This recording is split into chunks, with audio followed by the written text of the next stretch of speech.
1963, a spectacular royal variety show took place, and this was at the Prince of Wales Theatre. A theatre, I can tell you, chums, I've appeared on.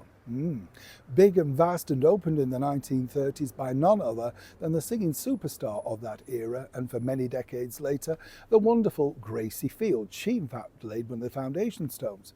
But what's fascinating about this was the royal variety performance that literally shook the world, and is the highest rated variety performance on television ever. Let me explain. Morning, good to see you. You all right? Thank you so much as ever for taking the time out for joining me. We love this stuff, don't we? I just love history, royals, and of course all that behind the scenes, inside stuff. And when you think about it, as I've often said, I've been lucky to sit down with these wonderful people that tell you the tales behind the scenes. Now, if you don't know this, in 1963, you see, that royal variety was the year of the Beatles. I mean, the Beatles stormed it. And this is the famous one where John Lennon famously said, for those, can you clap your hands? And the other seats, can you rattle your jewelry?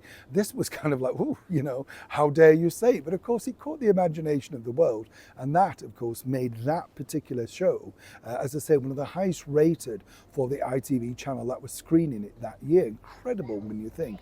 But also on the bill was a Hollywood superstar, Marlene Dietrich. And at the time of that booking, she was going to be the big headliner. And you would think she would be. There were lots of people there, Harry Seacombe, Tommy Steele, who also backed up all of these stories. And they just told you some wonderful things about behind the scenes stuff.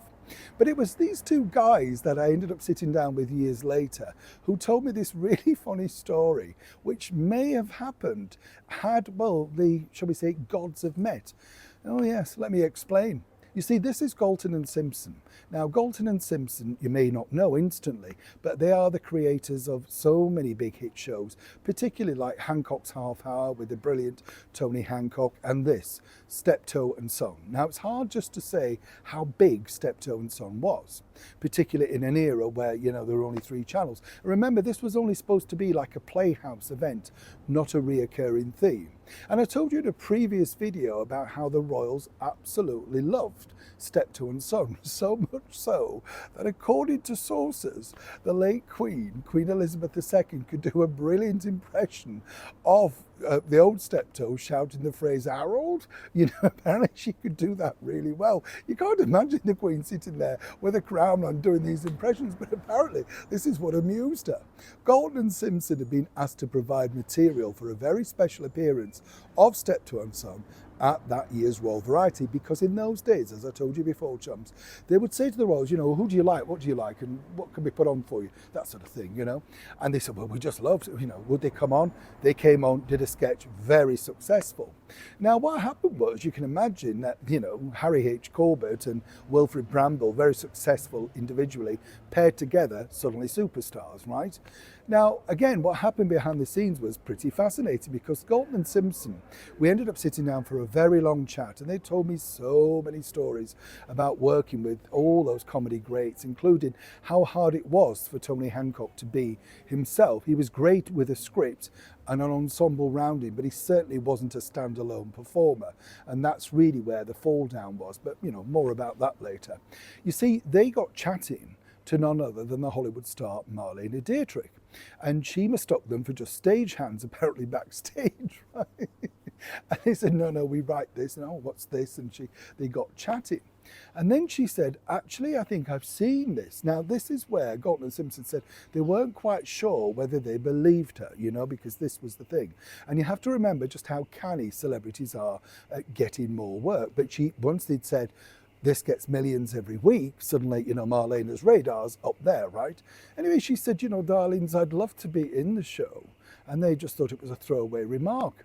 By the end of the show that evening, they'd thought of a way of how Steptoe and Son could say turn up at this very posh address to collect all of this rubbish. She was having a clear out, and the door opens with just one leg and the eye peeping out, and this would be Marlene Dietrich.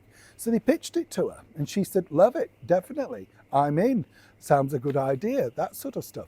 They couldn't believe their luck. They went back to the BBC and muted the idea, and they said, oh no, this would take away from the reality of it. And they said, no, but it's Marlene and Dietrich, you know.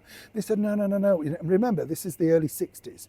So this is about realism, authenticity, kitchen sink drama, you know, so you couldn't really move around with things like that. But anyway, they thought, you know, we'll carry on. So they contacted Marlene and all that sort of stuff. And it wasn't about apparently the money, and it wasn't about how long she'd be in the sketch. It was literally, you know, less than a minute and a half. And apparently he then just falls back and can't believe it's Marlene and Dietrich. It was a funny idea that was going to evolve. But sadly, you know, schedules didn't quite meet in the end, and Marlene was never able to complete that cameo. But what an idea. And this is the thing, as I often say when I'm talking to the chums here, it's like when you sit down with somebody and you think, well, I didn't know that story. And that's because we got chatting about other things. And they said, oh, do you remember when we did that? And that's what I love about things on this channel and sharing with you. Marlene and Dietrich, Steptoe and Son. What a combination, eh? Neil Sean in the very heart of London.